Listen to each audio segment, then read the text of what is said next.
porque prácticamente todas sus ganancias se van al Estado, o sea, se queda solamente con un 30%. Totalmente de acuerdo, pues ese es un problema. O sea, estoy totalmente de acuerdo y el tema es otra vez, si quisiéramos que Pemex reinvirtiera esas utilidades, si quisiéramos que Pemex aumentara sus labores de exploración y de explotación y de refinación, entonces tendríamos que tener finanzas públicas que tuvieran ingresos tributarios más amplios de manera tal que dejaran de depender de Pemex. Ese es el quiz del asunto. Ese es realmente el problema. No podemos llegar a una reforma energética de gran alcance si efectivamente los ingresos del sector público dependen justamente de los ingresos provenientes de la venta de crudo. Crudo. Efectivamente tienes toda la razón y no se ve cómo, con esta miopía con la cual hicimos esta reforma energética hace un par de años, podamos justamente dejar de depender, o las finanzas públicas puedan dejar de depender del petróleo, ¿no? Un tema que me parece que es muy importante. Si alguno de ustedes piensa, bueno, pero es que este cuate está exagerando, porque al final del día estamos hablando únicamente de un sector que es el sector energético, ¿no? Pero el resto de la economía es diferente, no. Mi punto de vista es que esto no es otra cosa más que un reflejo de lo que está pasando en toda la economía brasileña y en lo que está pasando en la economía de nuestro país. De acuerdo con el Fondo Monetario Internacional, si se materializan las expectativas de crecimiento que tiene para México y para Brasil en los siguientes 5 años, vamos a ver que para el año 2015 la economía brasileña duplicará prácticamente el tamaño de la economía de nuestro país.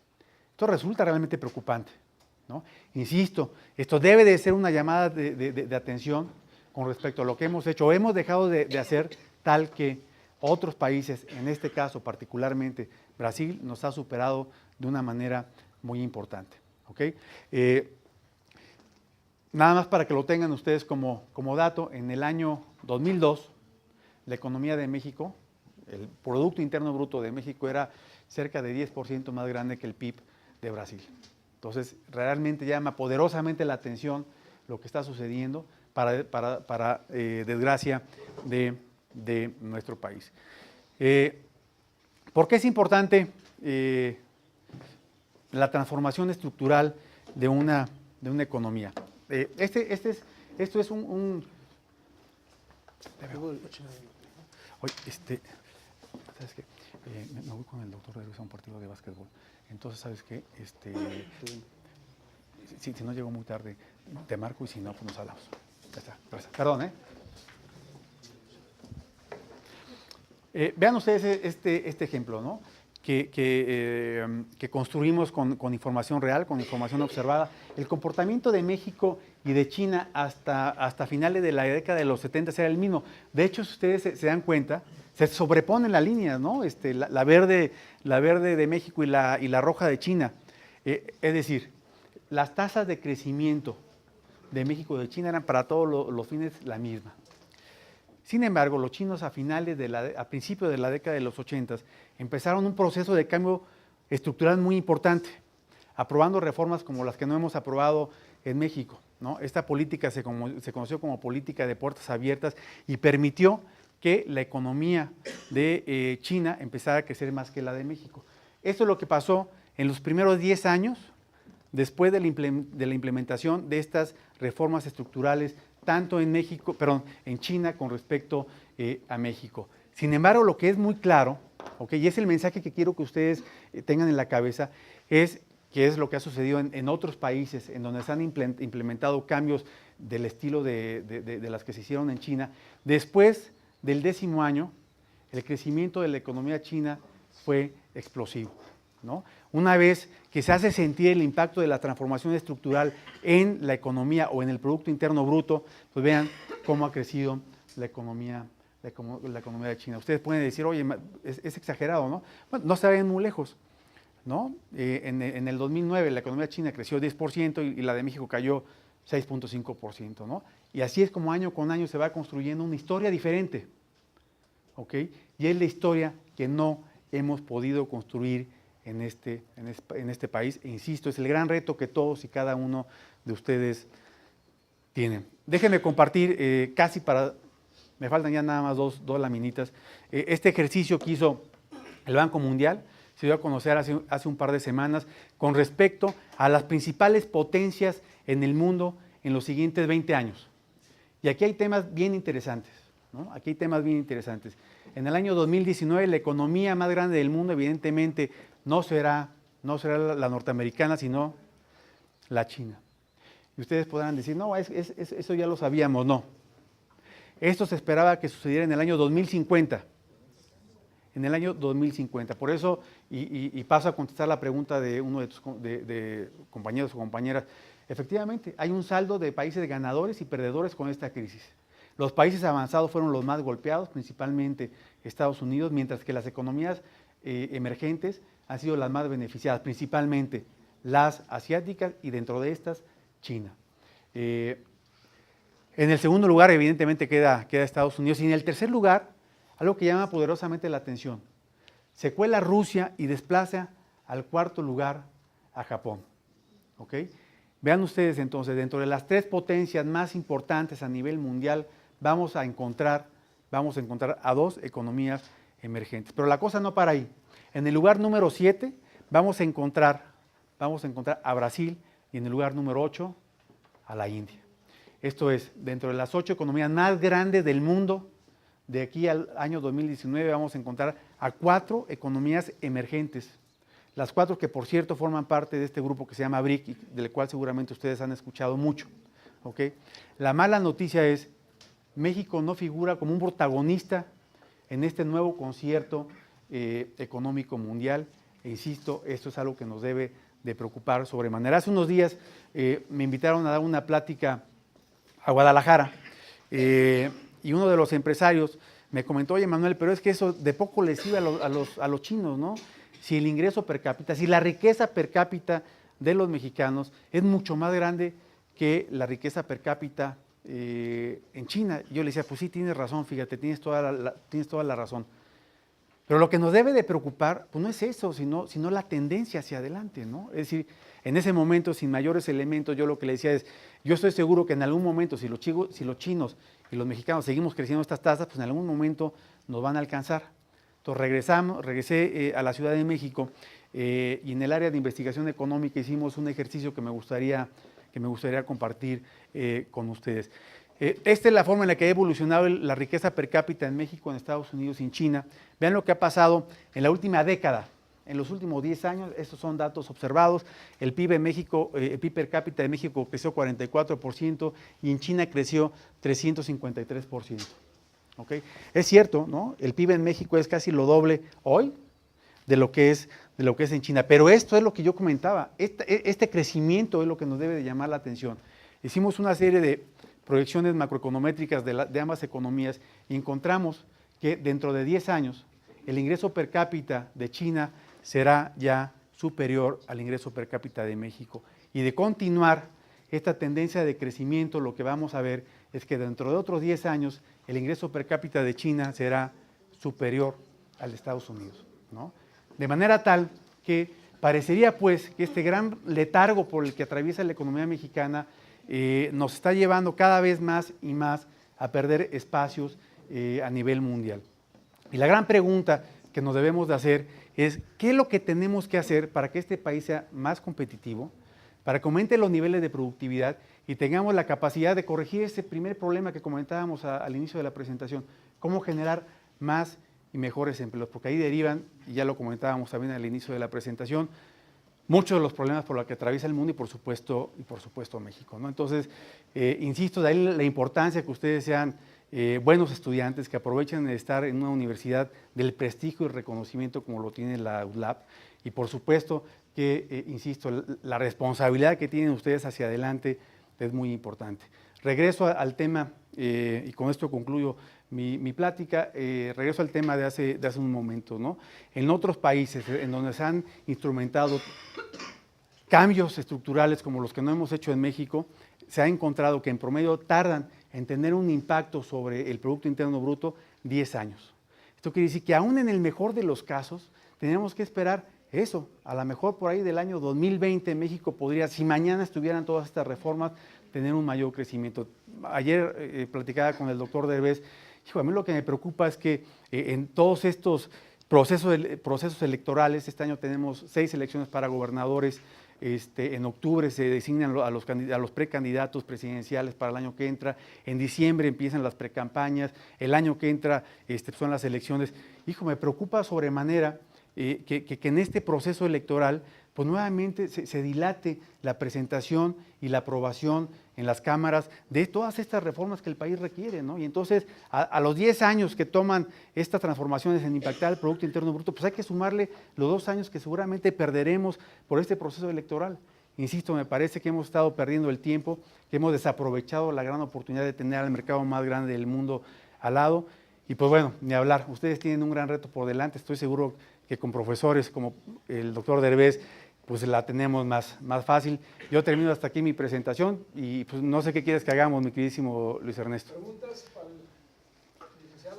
En cuestión de la proyección que se veía de la economía de China y todo, a mí me tocó estar este verano en China y parte de lo que se decía, un profesor nos decía que, por ejemplo, que ahorita Estados Unidos es muy superior y por lo que estoy viendo, bueno, mi conclusión, a lo mejor estoy mal, es que pues ahorita China, todo el auge económico que tiene y el crecimiento es pues por lo que veíamos, ¿no? Por el tipo de cambio, tiene una moneda muy barata, que sea las exportaciones que tiene, que sea más barato, por decir algo. Ahorita en México pone una fábrica en China que en tu mismo país y para muchas empresas de países desarrollados, pero ¿qué tan viable es eso? Porque, por decir algo, China no tiene ahorita una tecnología suficiente para competir, por ejemplo, con la de Estados Unidos.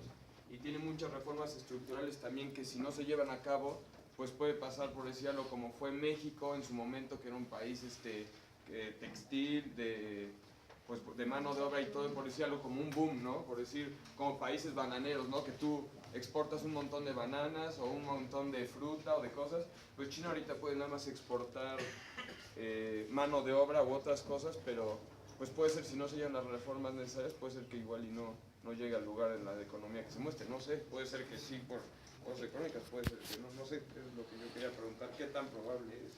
Mira, efectivamente, China tiene muchísimos problemas, ¿no? Y espero no haberles mandado un mensaje equivocado, ¿no? Yo no quiero ni pretendo decir que México se tiene que parecer a China. China tiene 100 millones de personas, casi el total de la población de México, 100 millones de pobres, de personas en extrema pobreza, ¿no? O sea, ¿qué quiero decir esto? Que viven con menos de $2 al mes. O sea, tiene muchísimos problemas, ¿no? Y no quiero ser simplista nuevamente, ¿no? Lo que les quiero decir es que hay que empezar en algún lado. Y los chinos empezaron. Tienen un largo camino por recorrer, me queda clarísimo. Enfrentan riesgos, también me queda muy claro. Por ahí les falla algo, por ahí se cae el precio de las materias primas, por ahí tienen una crisis social por el régimen dictatorial que tiene. Puede pasar mil cosas, pero ojo, si no pasan estas cosas malas y siguen por este camino, pues nos van a sacar años luz, ¿no? Y yo creo que debemos justamente de compararnos en un escenario en donde pues nos reten a ser mejores, ¿no? Entonces, insisto, ¿no? Sin dejar de reconocer los grandes problemas que tiene China, me parece que nosotros tenemos que hacer algo para ser un mejor país, ¿no? Sí, Atzorne. Yo tengo una pregunta. Fuera de los efectos que ha tenido la crisis de Estados Unidos y todo esto, ¿qué tanto ha afectado la inseguridad en la inversión extranjera? O sea, ¿qué papel ha jugado la política de seguridad que ha tenido este sexenio en cuestión de inversión? Mira, es una pregunta complicada, se la vamos a dejar al doctor Derbez. Yo lo que te puedo decir es, mira, yo creo que hay que ser muy objetivos, ¿no? Y tratar de filtrar en la medida de lo posible lo tendencioso que pueden ser los medios de comunicación, ¿ok? Y ojo con lo que voy a decir, no quiero minimizar por nada el problema de la inseguridad, pero sí quiero tratar de ser lo más objetivo posible. El año pasado, con todo y se acaban de dar a conocer unas cifras importantes, ¿no? En los 4 años que tiene la administración del presidente Calderón ha habido en México 35,000 muertos, entre ejecuciones, policías, ejército e inocentes, 35,000 muertos. De estos 35,000 muertes, 14,000 se registraron el año pasado. El año pasado fue, sin lugar a dudas, el peor que hemos vivido en el país, el más violento, el más sangriento. ¿Estamos de acuerdo? El año pasado la inversión extranjera directa aumentó Fíjate que es un tema que hemos discutido mucho los economistas. Yo creo que hay muchos puntos de vista. A mí lo que me llama poderosamente la atención es el hecho de haber incorporado en esta unión a muchas economías tan dispares, ¿no? Vimos además una realidad que no se conocía.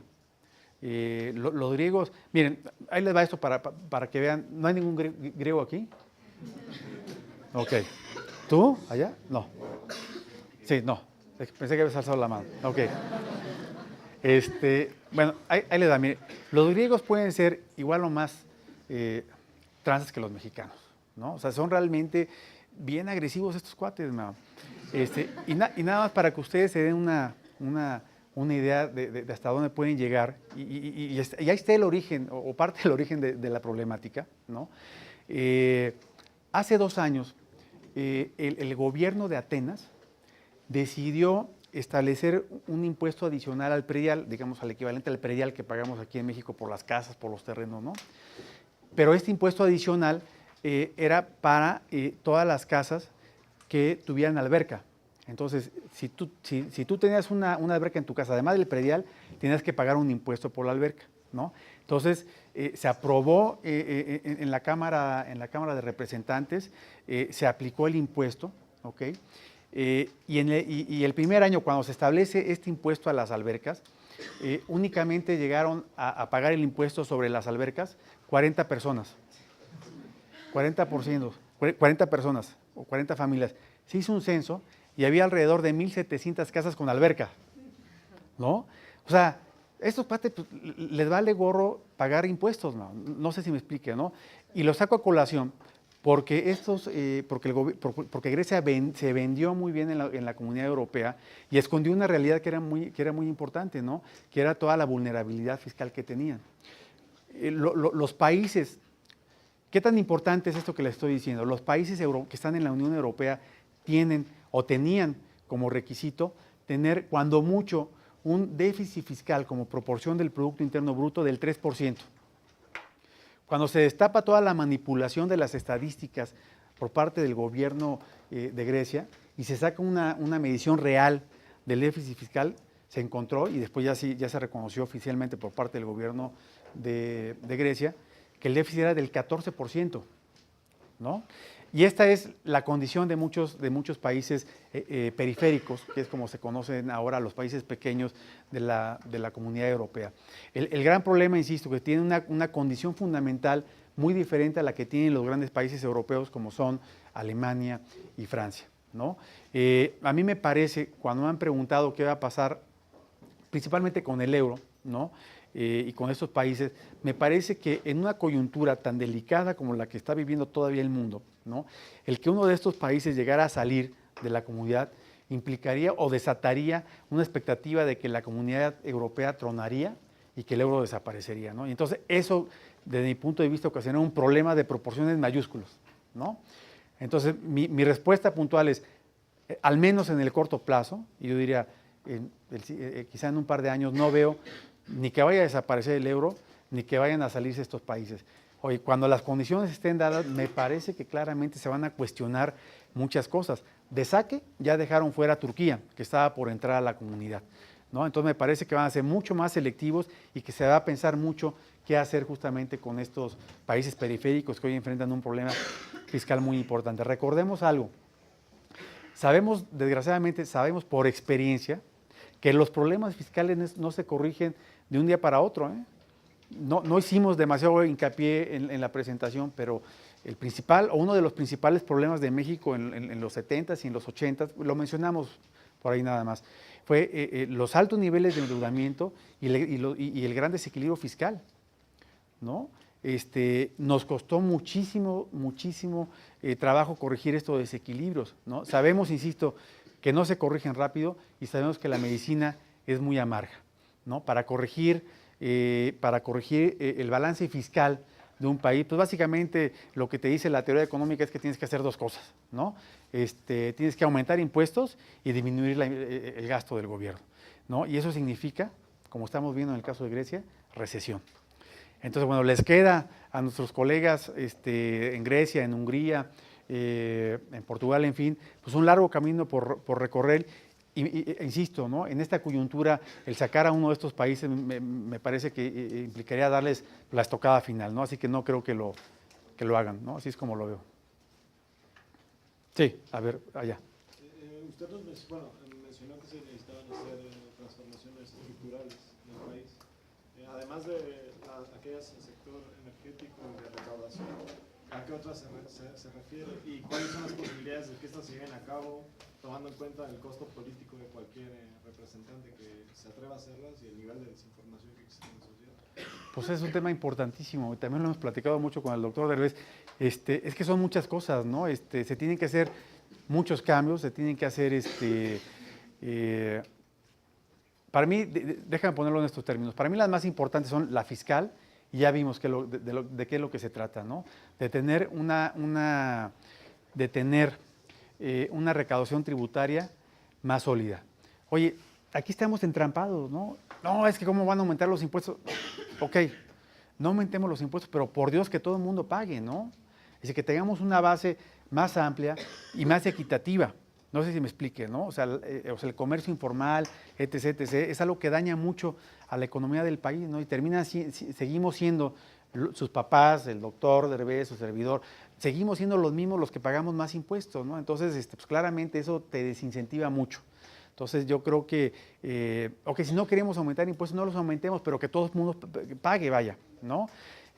Oye, es que no podemos aumentar, no podemos establecer impuestos a las medicinas y a los alimentos, ¿no? Que por cierto en México se pagaba, ¿no? El presidente Salinas, y si no me equivoco, no sé si los alimentos y las medicinas pagaban el 6 o el 8%, una de las dos, y el presidente Salinas lo bajó a 0, ¿no? Para promover un mayor crecimiento económico. Recuerden que estábamos saliendo de la crisis de los 80, ¿no?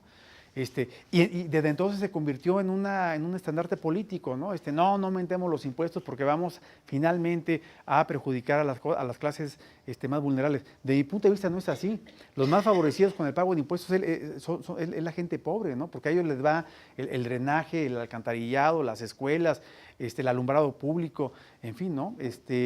La gente que no paga impuestos sobre alimentos, pues es toda la gente que tiene para comprarlo, ¿no? La gente, las medicinas, hay una canasta de medicinas que no paga impuestos, ¿no? Y esa medicina la consume igual Slim que cualquier otra persona. En fin, a mí me parece que es regresivo el que no carguemos impuestos a medicinas y alimentos, ¿no? Pero insisto, es importante que tengamos la capacidad de analizar estos problemas desde un punto de vista más social, ¿no? Y no desde un punto de vista estrictamente político. Me parece que en la medida en que tengamos la capacidad de priorizar los problemas sociales del país, la solución de los problemas sociales del país antes que los intereses particulares o partidarios, para decirlo claramente, en esa misma medida vamos a avanzar más. La segunda reforma que me parece que es indispensable es la energética, por lo que comentábamos aquí con nuestra compañera de Tabasco, ¿no? De veras que es un tema bien importante, ¿no? No vamos a tener una industria petrolera fuerte y sólida si antes no tenemos finanzas públicas también más sólidas, ¿no? La reforma laboral me parece importantísima y la reforma educativa crucial, ¿no? Y déjenme darles un dato con respecto a por qué es para mí importante el tema de la educación, el tema de la inversión en ciencia y tecnología, ¿no? Por ahí ya tengo un poquito borroso los datos, pero les voy a dar una idea más o menos clara, ¿no? ¿Saben ustedes, por ejemplo, en 2010 cuántas patentes se aprobaron en Estados Unidos? ¿Cuántas patentes? A ver, díganme No. En Estados Unidos, 65,000 patentes, ¿no? En Corea, que es un país emergente que ha venido creciendo muchísimo, ¿saben cuántas se aprobó? El año pasado, 35,000. Y Corea duplicó el número de patentes el año pasado, lo duplicó. ¿Saben cuántas patentes se registraron en México? 60.